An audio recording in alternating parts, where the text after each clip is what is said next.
প্রিয় কর্মরত এবং অবসরপ্রাপ্ত কর্মী বন্ধুরা, আমি শ্যামল কুমার মিত্র, সভাপতি, confederation of state government employees. আজকে একটা বিশেষ বিষয় নিয়ে আপনাদের সামনে উপস্থিত হয়েছি।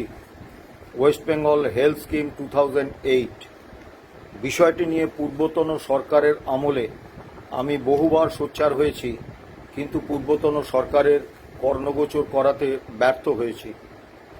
নতুন সরকার ক্ষমতায় এসেছে, স্বাভাবিকভাবে জনপ্রত্যাশা প্রবল, এবং আমরা সেই সরকারের কাছেও এই ওয়েস্ট বেঙ্গল হেলথ স্কিম নিয়ে আমাদের বক্তব্য তুলে ধরতে চাইছি। দুটো বিষয়ে আমরা দুটো ভাগেই আলোচনাটা করব। প্রথমটি হচ্ছে ওয়েস্ট বেঙ্গল হেলথ স্কিম 2008-এ শিক্ষক, শিক্ষাকর্মী, বোর্ড, কর্পোরেশন সহ আন্ডারটেকিং সহ সমস্ত রাজ্য কর্মীদের অন্তর্ভুক্ত করার যে দীর্ঘদিনের দাবি, সেই দাবির প্রসঙ্গে। এই ওয়েস্ট বেঙ্গল হেলথ স্কিমে 31/3/2024 পর্যন্ত 16 বছরে রাজ্য সরকার ক্লেম মেটাতে সর্বমোট খরচ করেছেন 256,78,00,000 টাকা। আর এই স্কিমে প্রিমিয়াম বাবদ সরকারের বার্ষিক আয় হচ্ছে 134 কোটি টাকারও বেশি। কারণ এই স্কিমে অন্তর্ভুক্ত হতে গেলে আমরা যে 500 টাকা করে চিকিৎসা ভাতা পাই, সেটা খর্গ করতে হয়, অর্থাৎ সেই প্রতি মাসে 500 টাকা, বছরে 6,000 টাকার বিনিময়ে আমরা এই হেলথ স্কিমে অন্তর্ভুক্ত হই কর্মরত এবং অবসরপ্রাপ্ত রাজ্য সরকারি কর্মচারীরা।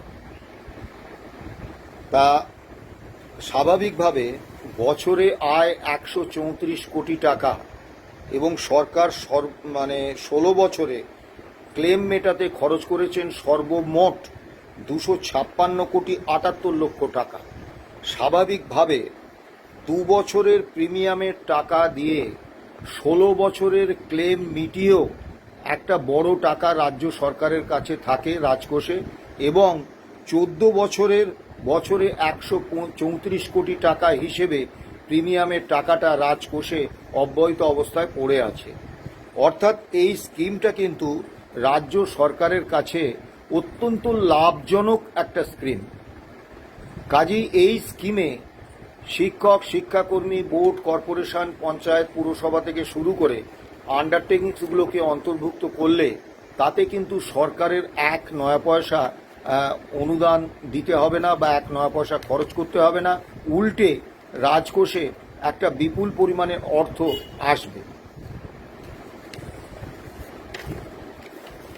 ইতিমধ্যে কেরল, তামিলনাড়ু, পাঞ্জাব, মহারাষ্ট্র, অন্ধ্রপ্রদেশ, দিল্লির মতো রাজ্য সরকারগুলো তাদের সরকারি হেলথ স্কিমে শিক্ষক, শিক্ষাকর্মী সহ অন্যান্য রাজ্য কর্মীদের কিন্তু অন্তর্ভুক্ত করেছেন। পশ্চিমবাংলায় ব্যতিক্রম। কিছুদিন আগে একটি শিক্ষক সংগঠন মহামান্য কলকাতা হাইকোর্টে মামলা করেছিলেন ওয়েস্ট বেঙ্গল হেলথ স্কিমে তাদের অন্তর্ভুক্ত করার দাবিতে। সেখানে রাজ্য সরকার বলেছেন, যেহেতু শিক্ষক, শিক্ষাকর্মীরা রাজ্য সরকারি কর্মচারী নন, আর রাজ্য সরকার পোষিত অন্যান্য রাজ্য কর্মী সংজ্ঞায় সংজ্ঞায়িত, তাই তাদের জন্য এই ওয়েস্ট বেঙ্গল হেলথ স্কিম সম্প্রসারিত করা যাবে না। এখানে আমি দুটি বিষয় বলবো। প্রথমত, যে কোনো কর্মী সংগঠন মামলা করার আগে দয়া করে বুঝে নেবেন কোনটা মামলা করে আদায়যোগ্য আর কোনটা মামলায় করে আদায়যোগ্য নয়। সংবিধানের 311 নম্বর ধারা অনুসারে যখন কোনো রাজ্য সরকার কোনো একটি বিষয়ে রুল জারি করেছেন, সেই রুল জারি করলে তার ভিত্তিতে আদালতে মামলা করা যায়, কিন্তু যে বিষয়ে, যে দাবিতে, সেটি যত যুক্তিসঙ্গত, যত উচিত দাবিই হোক না কেন, যত ন্যায্য দাবিই হোক না কেন, তার সপক্ষে যদি সংবিধানের 311 নম্বর ধারা অনুসারে কোনো রুল রাজ্য সরকার জারি না করেন, সেক্ষেত্রে কিন্তু আদালতের মাধ্যমে সেই দাবি আদায় করা যায় না। এখন রাজ্য সরকার বলেছেন যে এটি যেহেতু রাজ্য সরকারি কর্মচারী নন শিক্ষক শিক্ষাকর্মীরা, তাই তাদের এই স্কিমে অন্তর্ভুক্ত করতে পারবেন না। রাজ্য সরকার মহামান্য কলকাতা হাইকোর্টে, মানে পূর্বতন রাজ্য সরকার, মিথ্যে কথা বলেছেন। তার কারণ যে এই রাজ্য সরকারই কিন্তু পঞ্চায়েত কর্মীদের তাদেরকে কিন্তু এই স্কিমের অন্তর্ভুক্ত করেছেন, যদিও এখনো পর্যন্ত তাদের যে 2 লক্ষ টাকা পর্যন্ত ক্যাশলেস সুবিধে রাজ্য কর্মীদের দেয়া হয়, অর্থাৎ অবসরপ্রাপ্ত এবং কর্মরত রাজ্য সরকারি কর্মচারীদের, সেটি এখনো দেয়া হয়নি, কিন্তু তাদেরকে এই স্কিমে অন্তর্ভুক্ত করা হয়েছে। অর্থাৎ একটা ক্ষেত্রে যদি অন্যান্য রাজ্য কর্মী যারা সরাসরি রাজ্য সরকারি কর্মচারী নন তাদের যদি অন্তর্ভুক্ত করা যায়, তাহলে অন্যদের কেন এই স্কিমে অন্তর্ভুক্ত করা যাবে না, তারা সরাসরি রাজ্য সরকারি কর্মচারী নন এই কারণ দেখিয়ে। আমরা যারা সংবাদ মাধ্যমের সৌজন্যে কর্মচারী আন্দোলনে নেতৃত্ব হিসেবে জনমানসে পরিচিত, আমরা একটা সাহস আজকে দীর্ঘদিন ধরে আমরা দেখাতে পারিনি। সেই সাহসটা দেখিয়েছিলেন সর্বশ্রী কয়েকজন শিক্ষক, সর্বশ্রী অনুপ সাহু, সীমন্ত ঘোষ, লুৎফুল হক, সিদ্ধানন্দ পুরকায়েত, অরুণ দাস, দীনবন্ধু বিদ্যাভূষণ। এদের অনেকেই আমার থেকে বয়সে ছোট, তবুও নত মস্তকে এদেরকে আমি প্রণাম জানাই। তার কারণ হচ্ছে এরা যে মানে ঐতিহাসিক একটি কর্মসূচি নিয়েছিলেন, যে কর্মসূচি নেয়ার দুঃসাহস প্রতিষ্ঠিত রাজ্য সরকারি এবং অন্যান্য রাজ্য কর্মী সংগঠনগুলো, বড় বড় সংগঠনগুলো আজ পর্যন্ত নেয়ার দুঃসাহস দেখায়নি, আমাদের সংগঠনও দেখাতে পারেনি। তারা কি করেছিলেন? ওয়েস্ট বেঙ্গল হেলথ স্কিমে শিক্ষক শিক্ষাকর্মীদের অন্তর্ভুক্তির দাবিতে সুদূর কোচবিহার থেকে নবান্ন পর্যন্ত পদযাত্রা করেছিলেন। আমার বাড়ি সিঙ্গুরে, তা বাবা তারকনাথের কাছে তারকেশ্বরে ওই বৈদ্যবাটি ঘাট থেকে জল নিয়ে, গঙ্গার জল নিয়ে হেঁটে ভক্তরা তারকেশ্বরে যান। তার পরের দিন আমরা যখন অফিস আদালতে যাই ট্রেনে, দেখি তারা ফিরছেন, তাদের কি অবর্ণনীয় একটা কষ্টকর চেহারা, তাদের পায়ে ফোসকা পড়ে গেছে এবং ওই ট্রেনের মেঝেতে তারা বসে পড়েন, তাদের দাঁড়াবার মতো ক্ষমতা থাকে না। এখন এই বৈদ্যবাটি থেকে তারকেশ্বর পর্যন্ত দূরত্ব হচ্ছে 34 কিলোমিটার। এই 34 কিলোমিটার রাস্তায় হেঁটে যেতে তাদের এই অবর্ণনীয় অবস্থা হয়। সেক্ষেত্রে ভাবুন, এই অনুপ সাহুর নেতৃত্বে এই যে শিক্ষক মশাইরা, তারা সুদূর কুচবিহার থেকে এই নবান্ন পর্যন্ত 813 কিলোমিটার পদব্রজে হেঁটে এলেন শুধু একটাই দাবির সপক্ষে, যে ওয়েস্ট বেঙ্গল হেলথ স্কিমে শিক্ষক শিক্ষাকর্মীদের অন্তর্ভুক্ত করতে হবে। এটা মানে আমার কাছে অন্তত একটা অনন্য নজির, একটা ঐতিহাসিক কর্মসূচি, যে কর্মসূচি নেয়ার দুঃসাহস আমাদের সংগঠন confederation of state government employees আজ পর্যন্ত দেখাতে পারেনি। কিন্তু দুর্ভাগ্যের বিষয়, আজকের ইলেকট্রনিক মিডিয়া এবং সমাজ মাধ্যমের যুগে তারা যে অনেকটা রাস্তা গাড়িতে চলে আসবেন, কিছু রাস্তা হাঁটবেন যেখানে জনবহুল এলাকা, এর কোনো সুযোগ কিন্তু ছিল না। তারা পদব্রজে ওই 813 কিলোমিটার রাস্তা এসেছে নবান্ন, এসে নবান্নের কাছে হাওড়ায় তাদের আটকে দেওয়া হয়, এখানে এসেছে। আমি এবং আমাদের সংগঠনের সাধারণ সম্পাদক মলয় মুখোপাধ্যায় একাধিক দিন বিভিন্ন জায়গায় তারা যখন এসে পৌঁছেছে আমরা গিয়েছি, এবং হাওড়ায় আমাদের সংগঠনের সাধারণ সম্পাদক মলয় মুখোপাধ্যায় নিজে উপস্থিত ছিলেন। আমরা দেখেছি তাদের শারীরিক অবস্থার কি ভয়ঙ্কর অবনতি, তাদের মুখের দিকে তাকানো যাচ্ছিল না। কিন্তু দুর্ভাগ্যের বিষয়, পূর্বতন সরকার এই দাবিটা মেনে নেওয়া তো দূরস্থ, এই যে 813 কিলোমিটার রাস্তা অতিক্রম করে এই অনুপ, সীমন্ত, লুৎফুল, সিদ্ধানন্দ, অরুণ, দীনবন্ধু বিদ্যাভূষণরা হেঁটে এলেন, তার জন্য তাদের সঙ্গে একবার মানে দেখা করার সৌজন্য কোনো আধিকারিক বা কোনো মন্ত্রী দেখালেন না। তাদের আবেদনপত্র নবান্নে পুলিশের মাধ্যমে পৌঁছিয়ে দেওয়া হলো এবং আজ পর্যন্ত তাদের দাবি পূরণ হয়নি।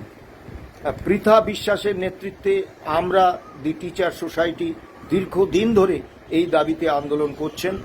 আমরা কনফেডারেশন অফ স্টেট গভর্নমেন্ট এমপ্লয়িজের পক্ষ থেকে অত্যন্ত স্পষ্টভাবে নতুন সরকারের কাছে দাবি করছি যে অবিলম্বে ওয়েস্ট বেঙ্গল হেলথ স্কিমে এই শিক্ষক, শিক্ষাকর্মী, বোর্ড, কর্পোরেশন, পঞ্চায়েত, পুরসভা এবং আন্ডারটেকিংসের কর্মচারীদের অন্তর্ভুক্ত করুন। এতে রাজ্য সরকারের এক নয়া পয়সা আর্থিক ক্ষতি হবে না, উল্টে রাজকোষে টাকা আসবে। এবং রাজ্য সরকার, মাননীয় মুখ্যমন্ত্রী শুভেন্দু অধিকারী বারবার বলেছেন যে, এবং বিজেপির রাজ্য সভাপতি শ্রমিক ভট্টাচার্য অনেকবার বলেছেন, সরকারটা বিজেপি সরকার নয়, সরকারটা পশ্চিমবঙ্গ সরকার। সেই পশ্চিমবঙ্গ সরকারের কাছে আমাদের তো এই প্রত্যাশা থাকবে যে শুধুমাত্র কর্মরত এবং অবসরপ্রাপ্ত রাজ্য সরকারি কর্মচারীদের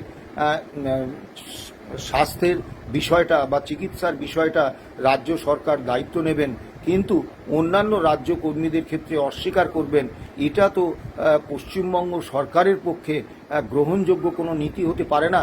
তাই আমরা মাননীয় শুভেন্দু অধিকারী মুখ্যমন্ত্রী তার কাছে আবেদন করছি, অবিলম্বে শিক্ষক, শিক্ষাকর্মী, বোর্ড, কর্পোরেশন, পঞ্চায়েত, পুরসভা, আন্ডারটেকিং সহ সমস্ত রাজ্য কর্মীদের এই স্কিমে অন্তর্ভুক্ত করুন।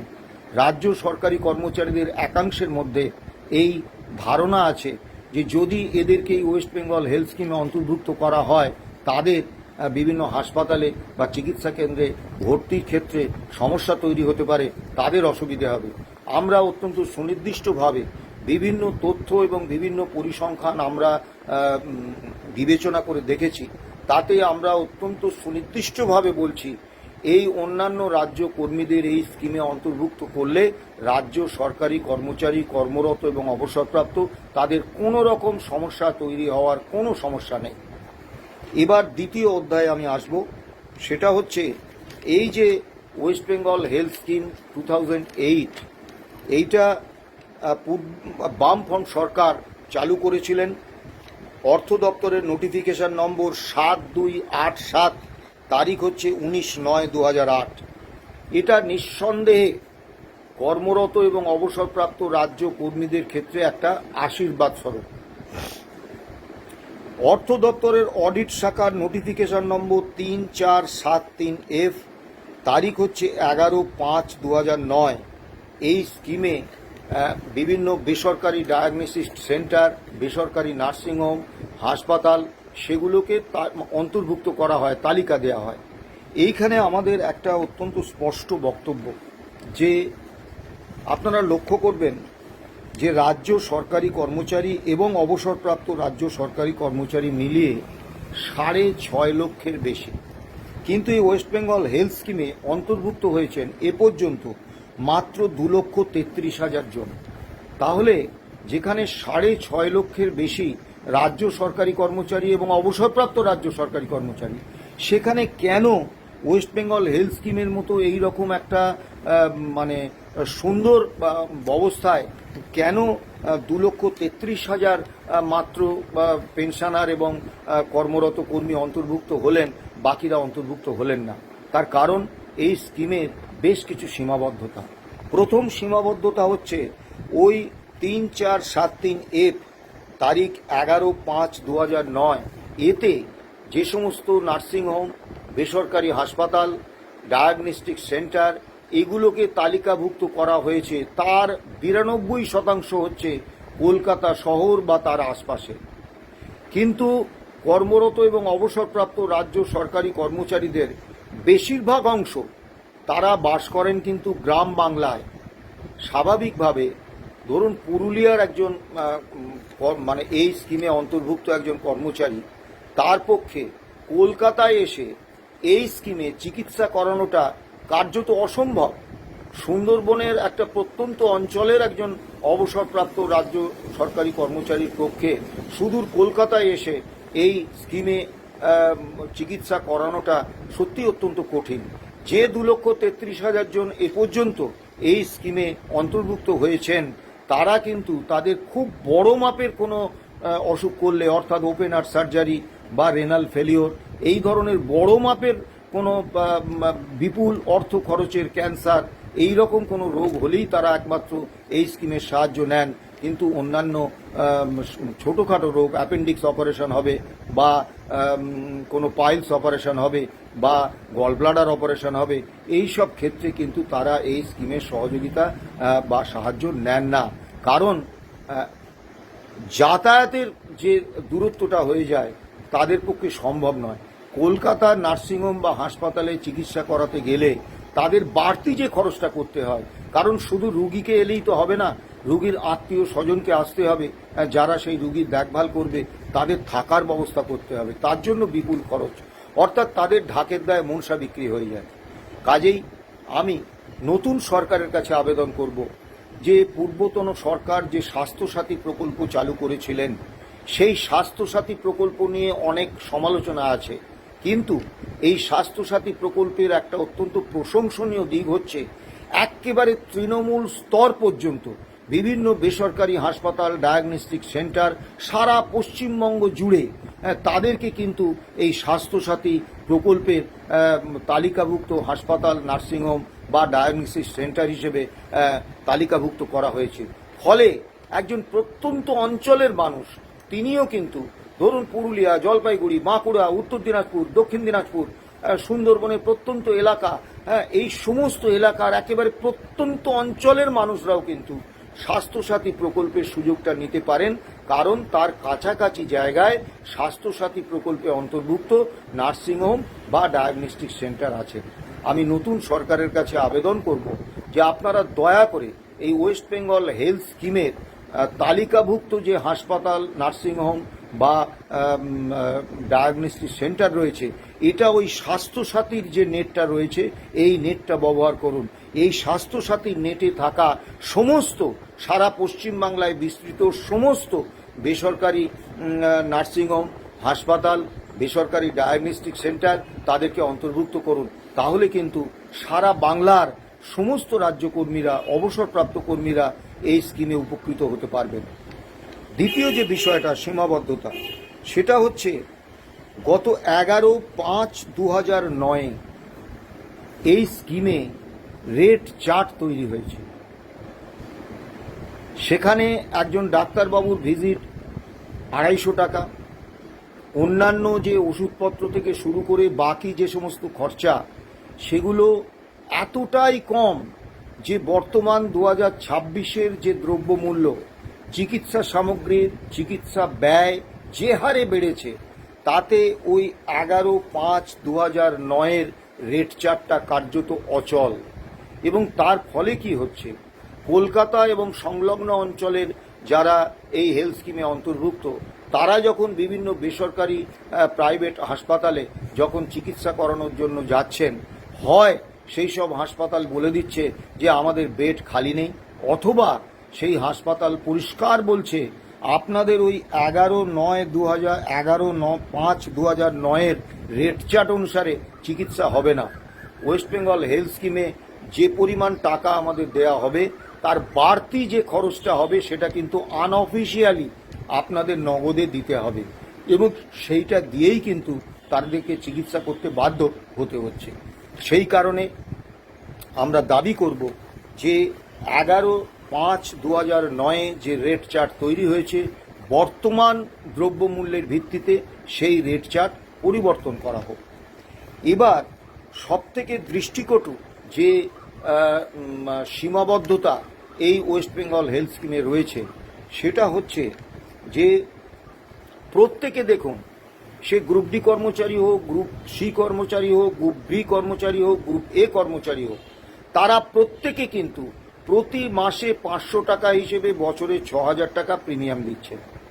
এবং এই স্কিমে রাজ্য সরকার এই স্কিমে অন্তর্ভুক্ত অবসরপ্রাপ্ত বা কর্মরত কর্মীদের প্রতি কোনো দয়া, কোনো অনুকম্পা, কোনো পারকুইজিট কিন্তু দিচ্ছেন না।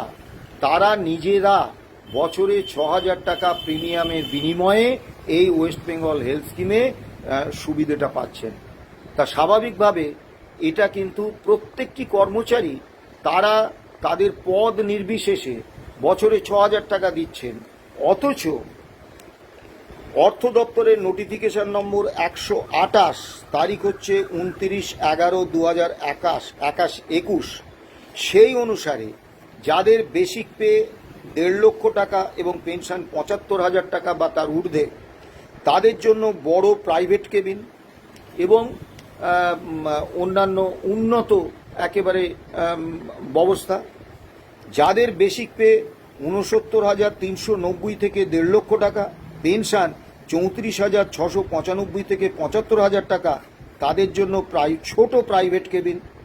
যাদের বেসিক পে ৪২,২৬০ থেকে ৬৯,৩৯০ টাকা, পেনশন ২৩,১৩০ থেকে ৩৪,৩৯০ টাকা, তাদের জন্য সেমি প্রাইভেট ওয়ার্ড।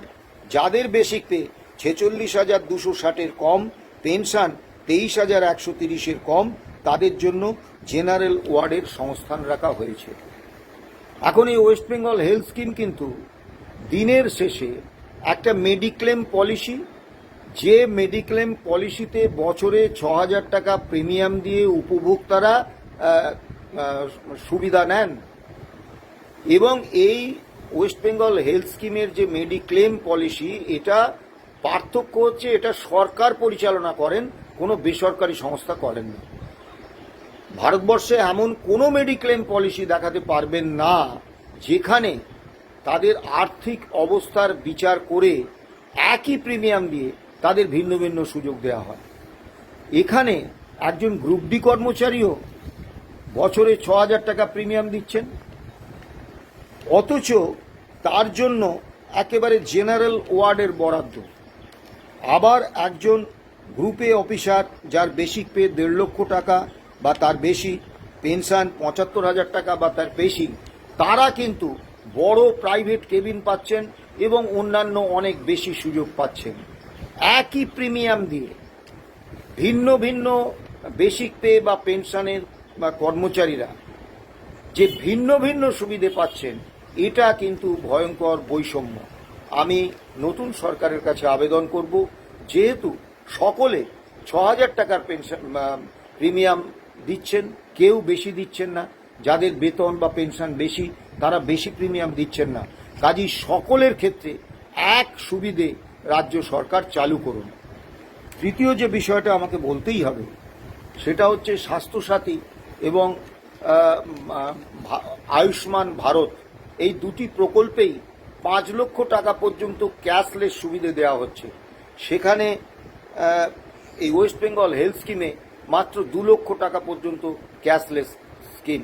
তা আমরা আবেদন করব যে এই ক্যাশলেসের সুবিধেটা স্বাস্থ্যসাথী এবং আয়ুষ্মান ভারতের মতো ৫ লক্ষ টাকা করা হোক ন্যূনতম। এর পরের যে বিষয়টা সেটা আমাকে খুব দুঃখ দেয়, কারণ হচ্ছে আইএএস আইপিএস অফিসারদের জন্য সেন্ট্রাল গভর্নমেন্টের যে হেলথ স্কিম সেটি রয়েছে এবং সেই সেন্ট্রাল গভর্নমেন্টের যে হেলথ স্কিম সেটি ওয়েস্ট বেঙ্গল হেলথ স্কিমের থেকে অনেক উন্নত মানের হেলথ স্কিম, তাতে সুযোগ সুবিধে অনেক বেশি।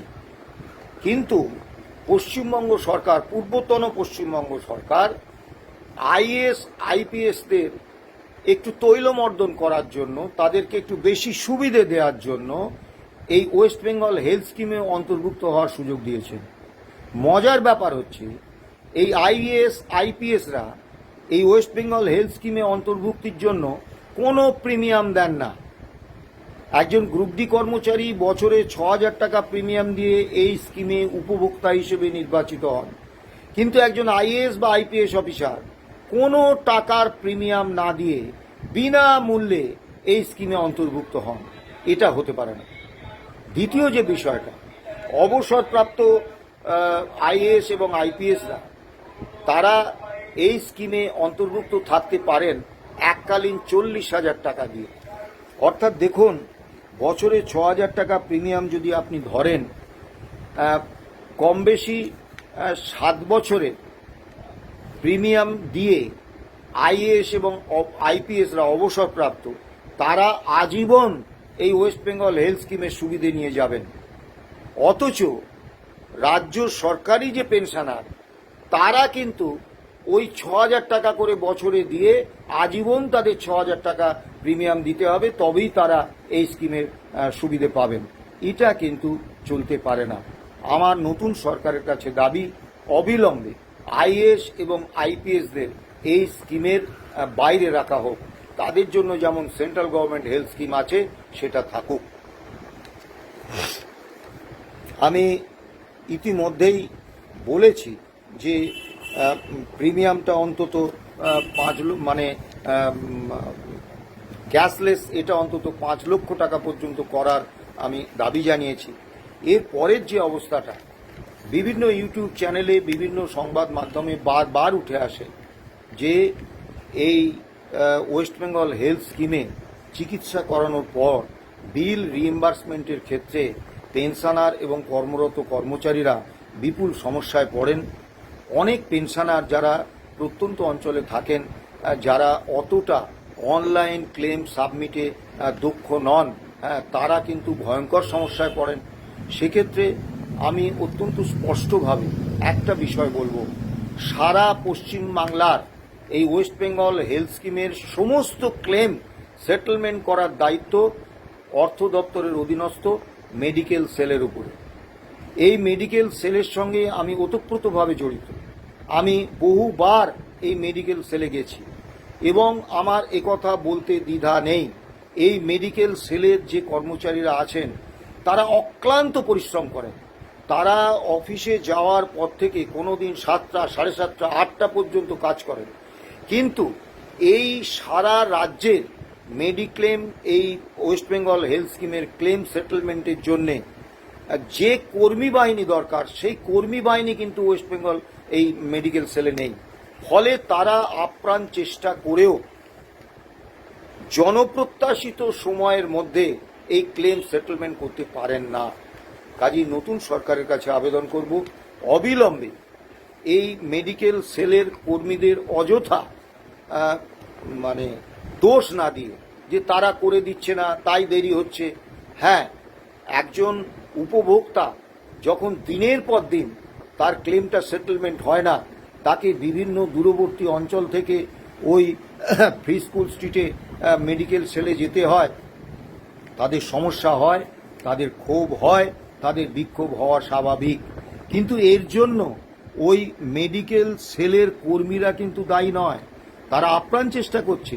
তাদের সংখ্যাটা পূর্বতন সরকার একেবারে কৌশলগত অবস্থান হিসেবে এতটাই কম রেখেছেন যে তাদের পক্ষে আপ্রাণ চেষ্টা করেও এই ক্লেম সেটেলমেন্টটা সময় মতো করা সম্ভব হচ্ছে না।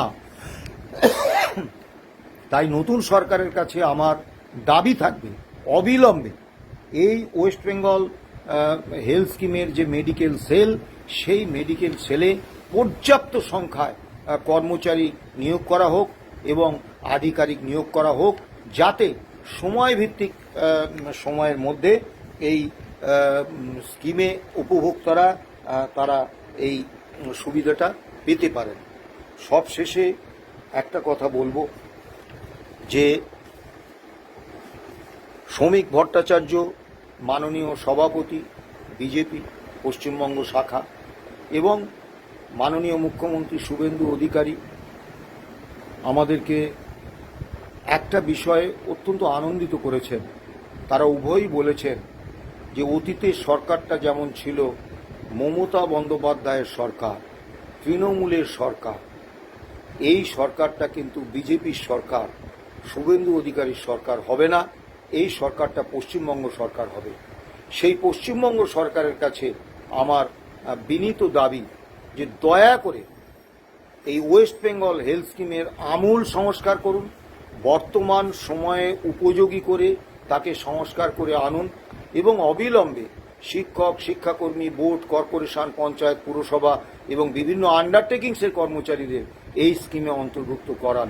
কারণ আমরা মনে করি যে শুধুমাত্র রাজ্য সরকার, পশ্চিমবঙ্গ সরকার শুধুমাত্র সরাসরি রাজ্য সরকারি কর্মচারী, কর্মরত এবং অবসরপ্রাপ্ত তাদের প্রতি দায়বদ্ধ নন, তারা দায়বদ্ধ অবশ্যই এই সমস্ত অন্যান্য যে রাজ্য কর্মী রয়েছে তাদের প্রতিও।